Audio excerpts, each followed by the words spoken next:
Hey Mike. So November 5th was the last day. కొంతమందిని అయితే short list అయితే చేసినాం. అందులో చాలా వరకు యాక్టింగ్, డైరెక్షన్, డిఓపికి ఇష్టం ఉన్న వాళ్ళందరిని అయితే షార్ట్ లిస్ట్ అయితే చేసినాం. కొన్ని స్టోరీస్ కూడా వచ్చాయి. బిఫోర్ దట్ ఆ టాపిక్ లోకి వెళ్లే ముందు మూవీ లవర్స్ ఈ రీల్ ని ఎవరైతే చూస్తున్నారో ఐ నీడ్ యువర్ సపోర్ట్. మాకు మనీయో లేదా ఇంకేదైనా అసలు వద్దు, జస్ట్ కావాల్సిందే మీ సపోర్ట్. అది కూడా ఫాలో రూపంలో, సబ్స్క్రైబ్ రూపంలో, షేర్ చేయడంలో. Because new faces and talented పీపుల్తో ప్రొఫెషనల్గా షార్ట్ ఫిలిం ప్లాన్ చేస్తున్నాం. And you can see all the process and updates of this project. And end of the day ఇంతమంది మాకు సపోర్ట్ చేస్తున్నారని ఒక ధైర్యం మాకు ఉంటుంది. So don't forget to follow. Thank you. టాపిక్లోకి వెళ్తే మా నెక్స్ట్ స్టెప్ షార్ట్ లిస్ట్ చేసిన వాళ్ళని ఆడిషన్స్ తీసుకోవడం. యాక్టింగ్ ఎంత ఇంట్రెస్ట్ ఉన్నా కెమెరా ఫియర్ ఉంటే హ్యాండిల్ చేయడం చాలా కష్టం.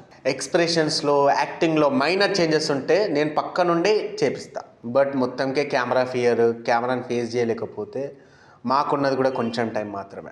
So auditions date we're planning between 10 to 15 of this month. Not only acting, direction, DOP వాళ్ళని కూడా ఆ రోజు ఇంటర్వ్యూ చేస్తారు. To know your skills and how passionated you are. ఆ రోజు టీమ్ ఫైనల్ అవుతుంది. మీరు కూడా చూస్తారు సెలెక్ట్ అయింది ఎవరని. Next step pre production.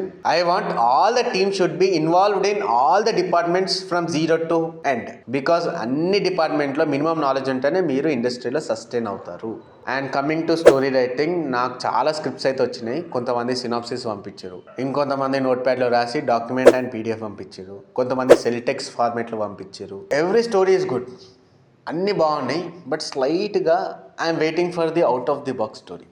I'm not disrespecting any story, but trend and scenario is totally changed and updated. అదే కాలేజ్ లవ్ స్టోరీస్, అదే ఫ్రెండ్షిప్ స్టోరీస్, అదే బ్రేకప్ స్టోరీస్. ఈ మధ్య గ్యాంగ్స్టర్ స్టోరీస్ బాగా ట్రెండ్ అవుతున్నాయని గ్యాంగ్స్టర్ స్టోరీస్ ఇవి కాకుండా it should be different. Like care of Kancharapalem. ఎందుకు కేర్ ఆఫ్ కంచలపల్లం అంటే అప్పటి వరకు వెళ్తున్న సినిమాలన్నీ ఒకటి, బట్ కేర్ ఆఫ్ కంచలపల్లం ఆ సినిమాలను బ్రేక్ చేసింది. ఇలాంటి స్క్రీన్ ప్లే కూడా ఉంటుందా, అదొక స్టైల్ ఆఫ్ స్క్రీన్ ప్లేగా మారింది. సినిమా అంటే ఇట్లా కూడా తీస్తారని అనిపించేలా చేసింది, సినిమా అంటే ఇట్లా కూడా తీయొచ్చు అని ప్రూవ్ చేసుకుంది. అండ్ మంజుమల్ బాయ్స్, రాజువర్ రాణి గారు విత్ లో బడ్జెట్ హై క్వాలిటీ, ఇలా కొన్ని కొత్త అటెంప్ట్స్. వీడేంటి షార్ట్ ఫిల్మ్ అని పెద్ద పెద్ద సినిమాల గురించి మాట్లాడుతుండు అని అనుకుంటున్నారా? ఎస్, సినిమాలో ఏ డిపార్ట్మెంట్ ఎక్స్పర్టీస్ ఆ డిపార్ట్మెంట్కి ఉంటారు డెడికేటెడ్గా. అండ్ స్కెడ్యూల్స్ ఉంటాయి, పర్ఫెక్ట్ టైమింగ్ ఉంటుంది, అండ్ టోటల్ ప్రొఫెషనల్ టీమే ఉంటుంది. అండ్ మా విషయంలో టైం పెద్దగా లేదు, and we're using professional cinema cameras for short film. అన్నిటికంటే పెద్ద టాస్క్ ఒక 20 to 40 మినిట్స్లో ఇంట్రడక్షన్, డ్రామా అండ్ కంక్లూజన్ని పర్ఫెక్ట్గా చూపించాలి. ఎక్కడ కాంప్రమైజ్ అవ్వకుండా చూపించాలి. సో ప్రజెంట్ నా పాయింట్ ఆఫ్ వ్యూలో షార్ట్ ఫిలిం అయినా never before in any short film industry ఇలా ఉండాలనేదే నా goal. Then I decided to bring one of my script. యాక్చువల్గా నేను 2022లో రాసుకున్న స్క్రిప్ట్.